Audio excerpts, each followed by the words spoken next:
I'm here with Kelsey Chase, who is the co-founder and president of Omni. How are you?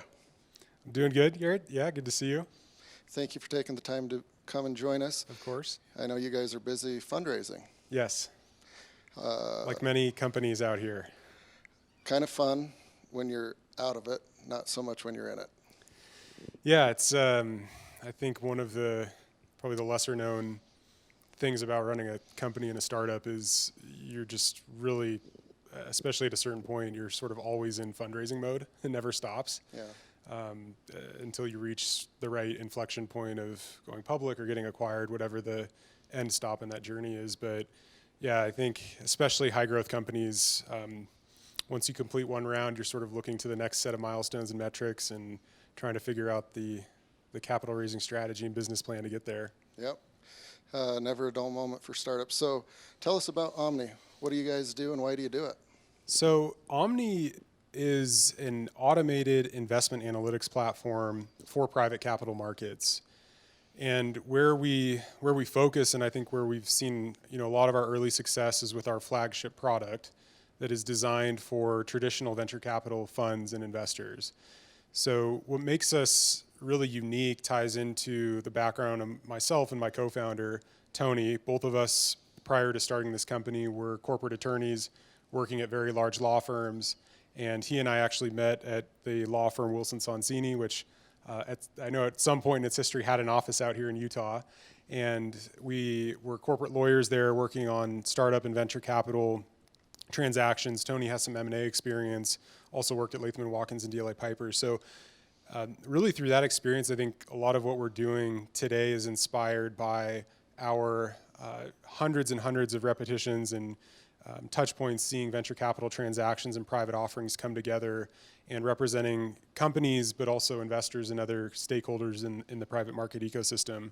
So through that, I think, got really inspired to go change things and how private capital and venture capital deal making and data is understood and digested.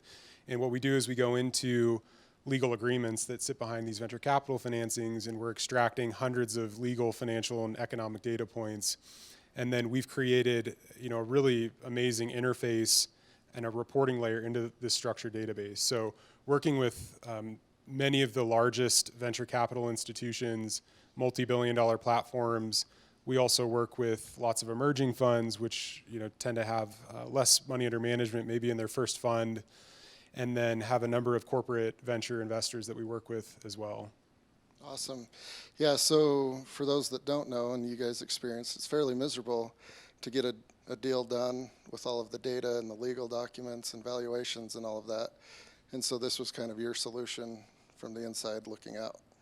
Yeah, I think a lot of what we do today is again inspired by many hours that we've put in as lawyers putting these deals together. But I think for any founder or investor that's gone through even a seed stage investment, that investment could be documented by hundreds of pages of dense legal agreement that typically the parties are spending tens of thousands of dollars with high-powered, expensive outside counsel to negotiate. So lots of energy and resources go into putting these deals together.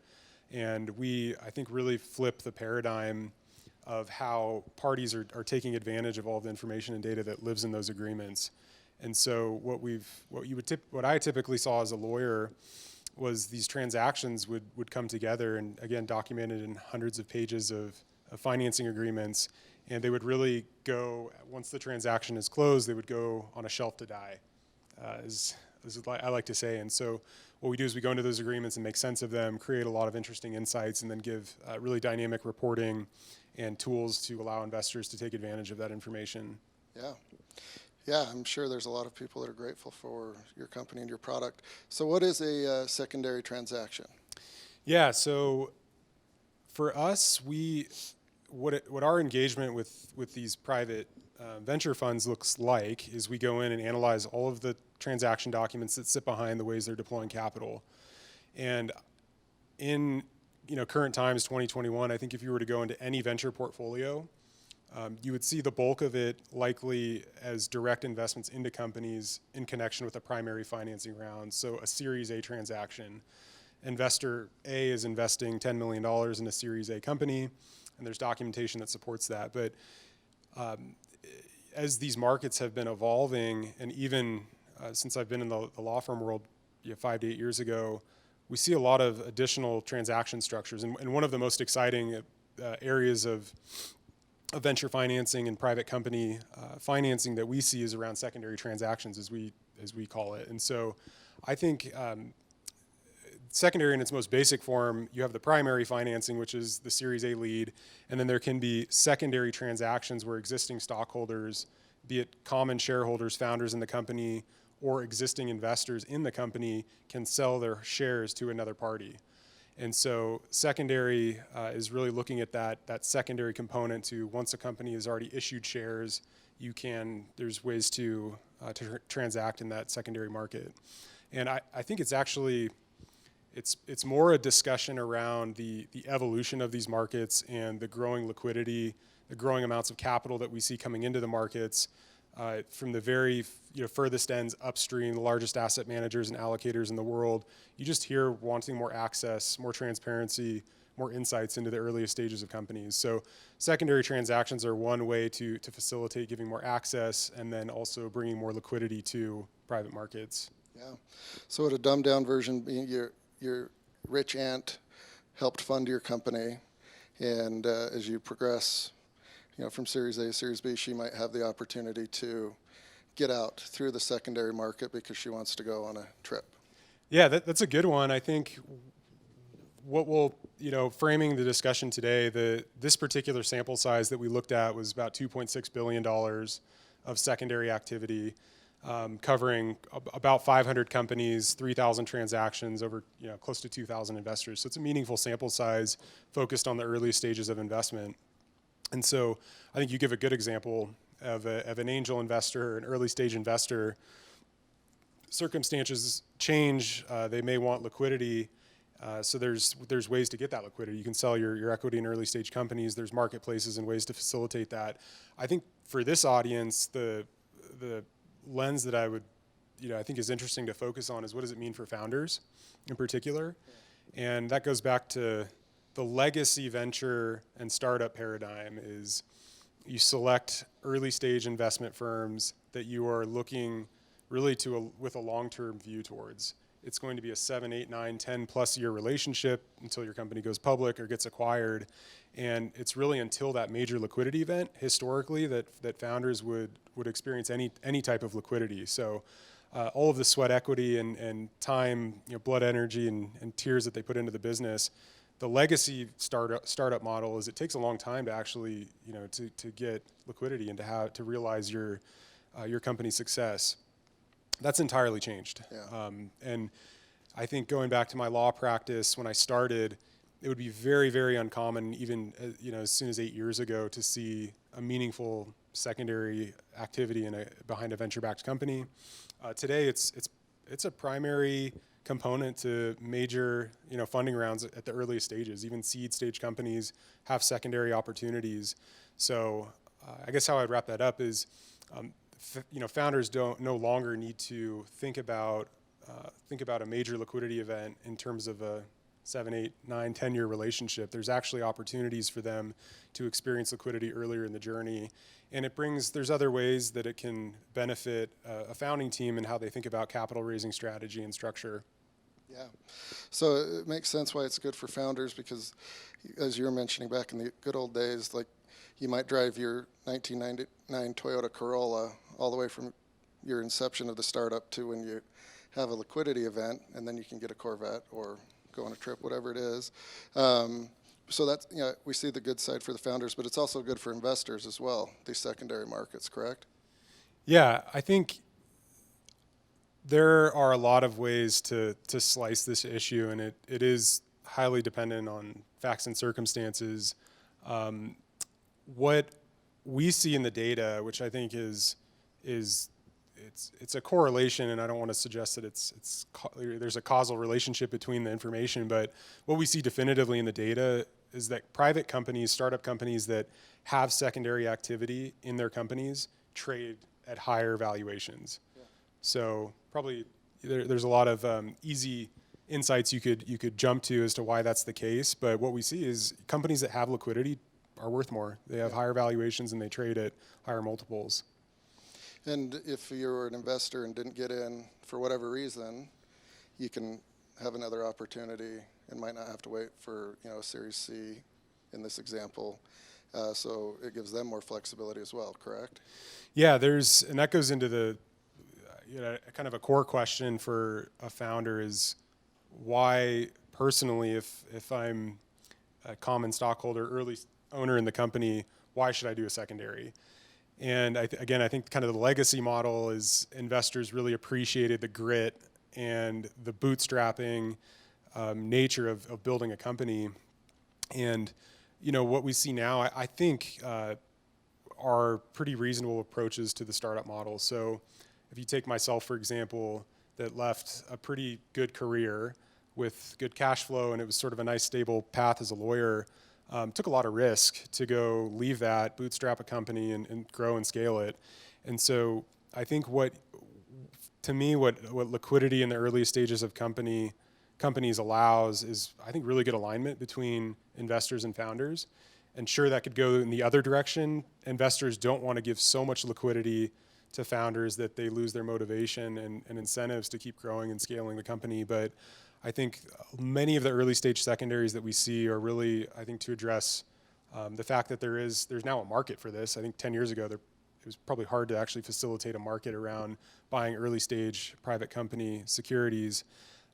But now there's definitely a market, and I think because there's the ability to do that, some founders can take advantage of it. And on the investor side, if you just take a Series A transaction, for example, and the chart that's showing here is looking at post-money valuations of companies at different stages and just showing you the relative premium at which those companies are trading at. So pretty stark, especially as you get into later stages.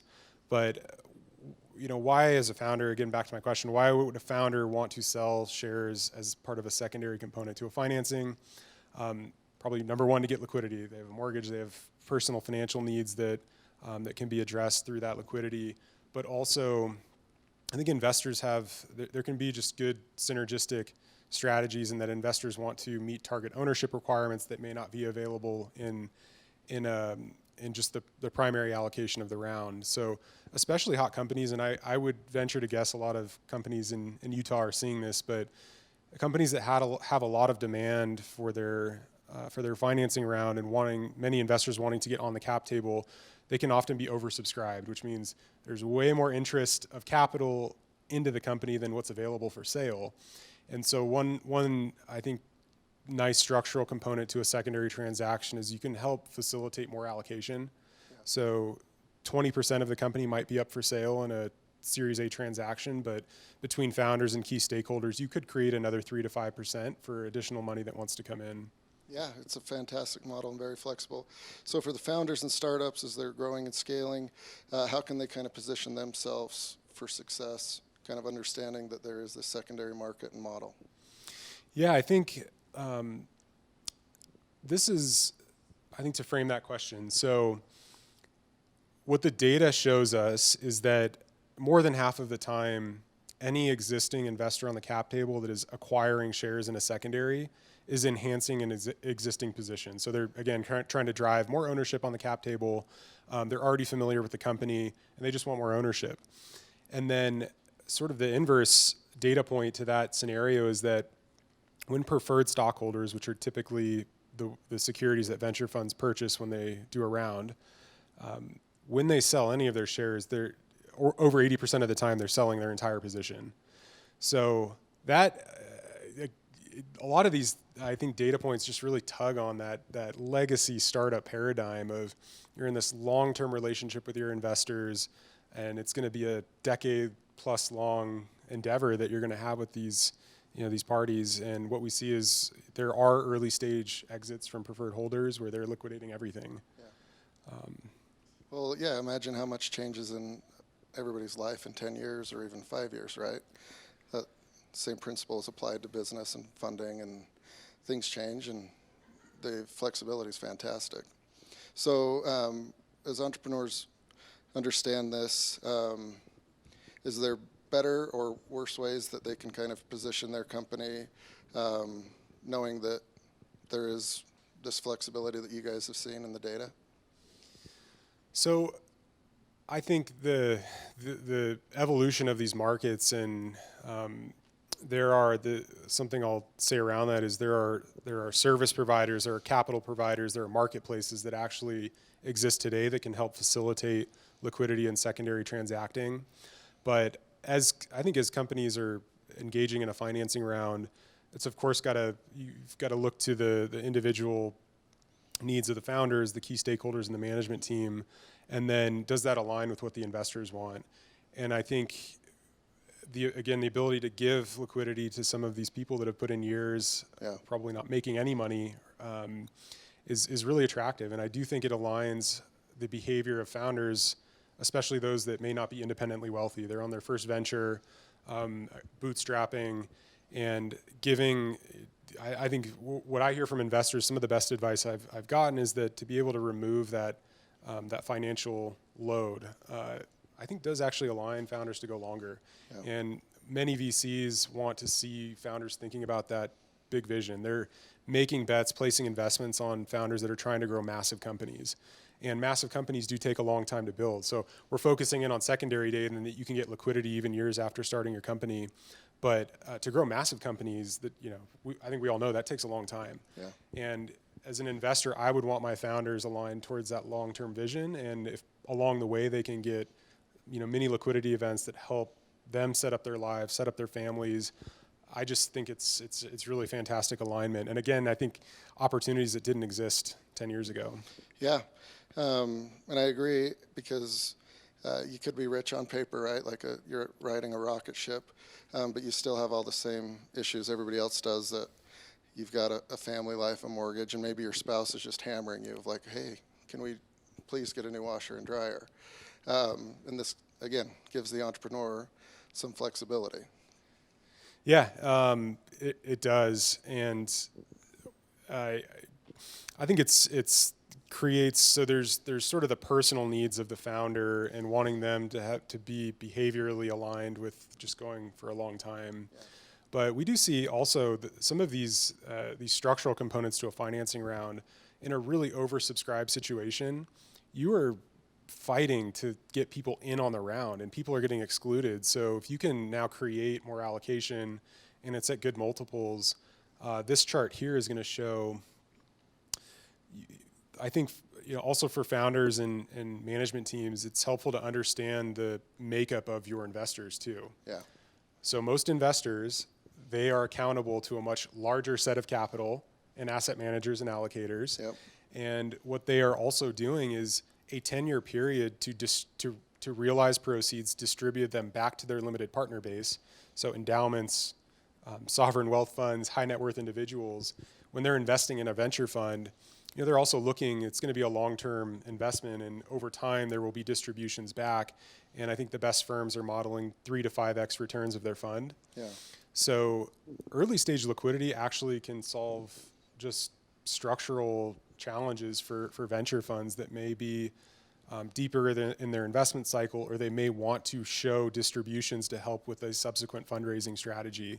So what our data shows, and if you go back to, I think, it probably isn't crazy to say that a lot of venture funds are modeling between a 3 to 5x return. If you do that as a venture fund manager, you're doing a great job. Yeah. And what you see is, or what we see in the data is that the earliest stage investors, so what this graph, what this table here is showing is on the left-hand side, this is the securities that are actually transacted. Yeah. So if I purchased seed securities, the average premium when we see an investor sell seed securities is 1,000%. Yeah.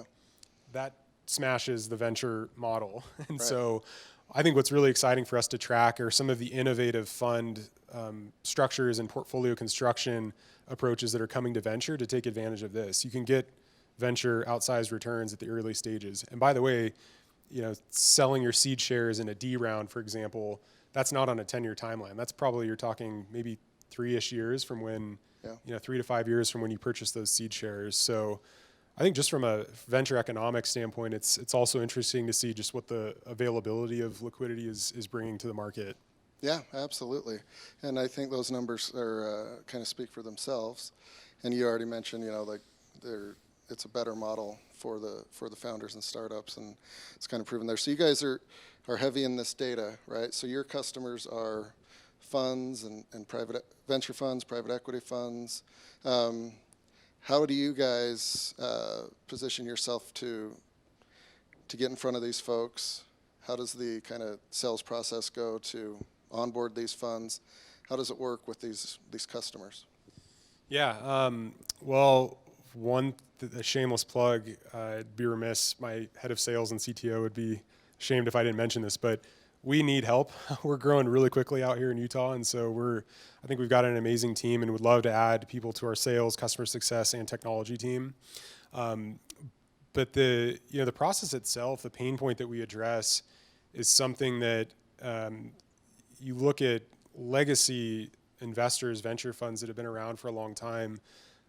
The ways that they're managing data are pretty antiquated. I mean, it's using Microsoft Excel on a spreadsheet, tracking a handful of data points, doing it in a very manual way.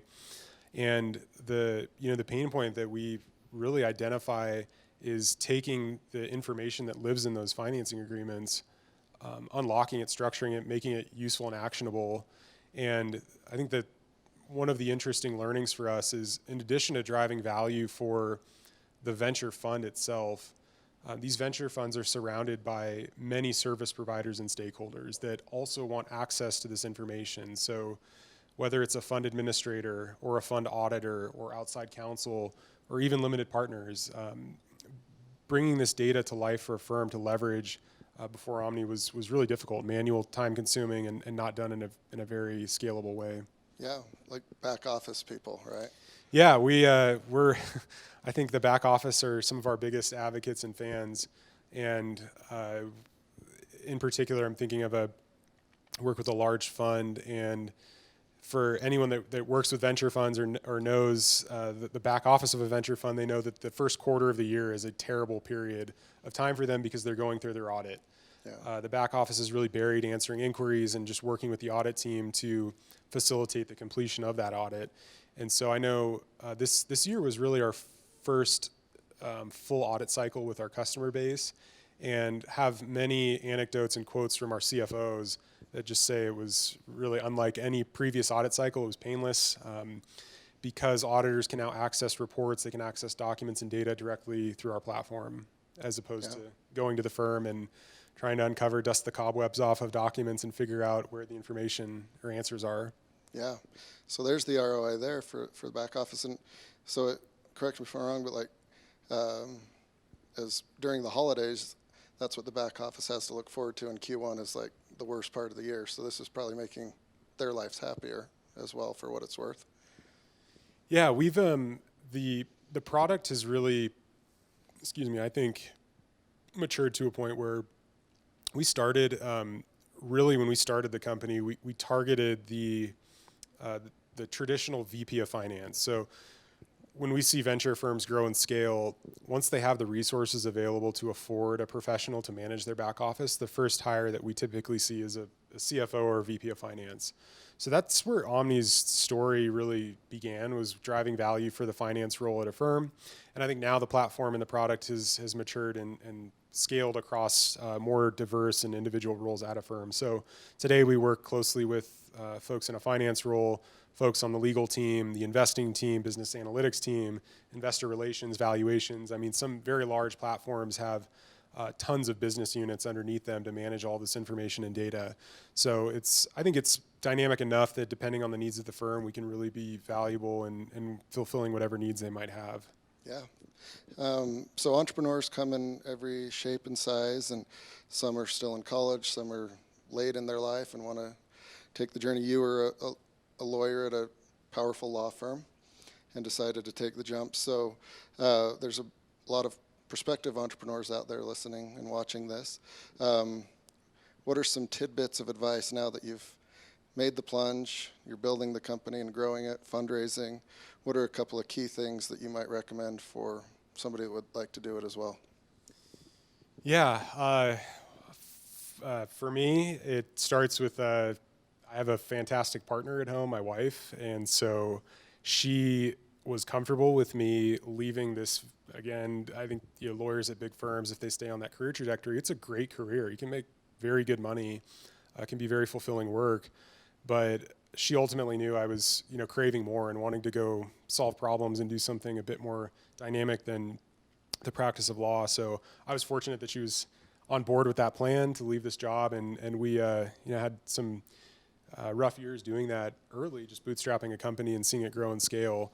But the other way I would answer that is my co-founder, Tony, I think gives a great quote when we talk with folks wanting to start companies.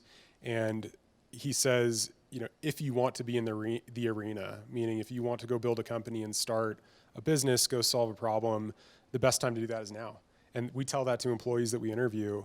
And I think one of the great things about the Salt Lake area is the entrepreneurial culture that we see a lot of people we interview, people we bring on board. Really exciting to see 5, 10, 15 years down the road where employees at our company go on to do other things. But I think when we meet really entrepreneurial driven potential employees that we're interviewing and we see they're passionate about going and solving a problem, Tony just says it phenomenally. He says, if you want to be in the arena, there's no better time than now to go do that. So I think in some ways, folks will be bugged enough by the itch that they will feel the need to go solve problems and go do that. And I think, like Tony says, the best time to do that is now, not tomorrow. Yeah, or you'll just regret it. Yeah. Down the road in life. So with your location here in Utah, how's that worked out for you guys? And then ultimately, what are you most excited about for Omni and your team in the coming year? Yeah, I think so Tony and I started the company in California. He was in the Bay Area, I was in Southern California. And of course now, 2 years later, we look like geniuses for doing this, but the motivations back then were a bit more innocent in that we were very familiar with the West Coast startup model, growing companies in the Bay Area, and we just challenged, I think, some of the assumptions that are, I think, pretty well known about growing and scaling a company out of the Bay Area, and started just looking at other possible options. Tony and I both, my co-founder and I, have young families, and so we wanted to think about areas that would be, great to grow in a young family, but also to grow a company. And it didn't. We looked at some other cities, but I think really quickly Salt Lake just sort of jumped head and shoulders above any other place we were looking at when you think about some of those factors that we were looking at. And so, in hindsight now, I think especially through the pandemic and companies distributing more and more, it looks like a really savvy move. But even I think back then, the reasons why we chose it are still true today. It's a fantastic place to grow a business. The workforce here is really incredible. The technical workforce is really incredible. And the quality of life is amazing. The time that we get to spend outdoors here, skiing, mountain biking, I think Tony and I are both outdoors people. We like doing that, and I think we attract a lot of employees that also want to take advantage for all of the things that Utah has to offer beyond just the attractive business and startup climate. Yeah. And then what are you most excited about for Omni and the team in the coming year? Yeah, I think I would probably leave it on this slide. So this is what we have our eye on, and we're not alone in this vision. But going back to some of my earlier points, the private markets are really evolving and maturing at just a crazy pace. And when you think about just how immature, the lack of structure that exists in these private markets, there's tremendous opportunity for companies to succeed and excel. But I think what we see is what this chart here is showing is almost twice the capital is raised in primary markets and private markets as compared to public markets. But the velocity at which that capital is trading and changing hands is on completely different planets. So what we're betting on is that on the left-hand side here, more and more capital is going to get raised in private markets to go invest into companies, but also the velocity of trading is going to increase too. And when you think about what's required to make or to enable private markets to facilitate in a more seamless and transparent way, similar to public markets, you need a data infrastructure. And so Omni is positioning itself to really take advantage and become the data infrastructure behind these private markets. And we're really excited to do that. And I think we see just tremendous amounts of opportunity and believe we're going to be a key player in accelerating the maturity of those markets. Yeah, I agree. And we did a podcast about 1.5 years ago, and I thought the idea was fantastic then. And we've been kind of watching what you guys do. I think you guys have a good idea, and the timing's perfect. And I think you guys are going to make quite the impact in what you guys are doing. So again, thank you for taking the time to join StartFest, and appreciate that. No, thank you. This was great.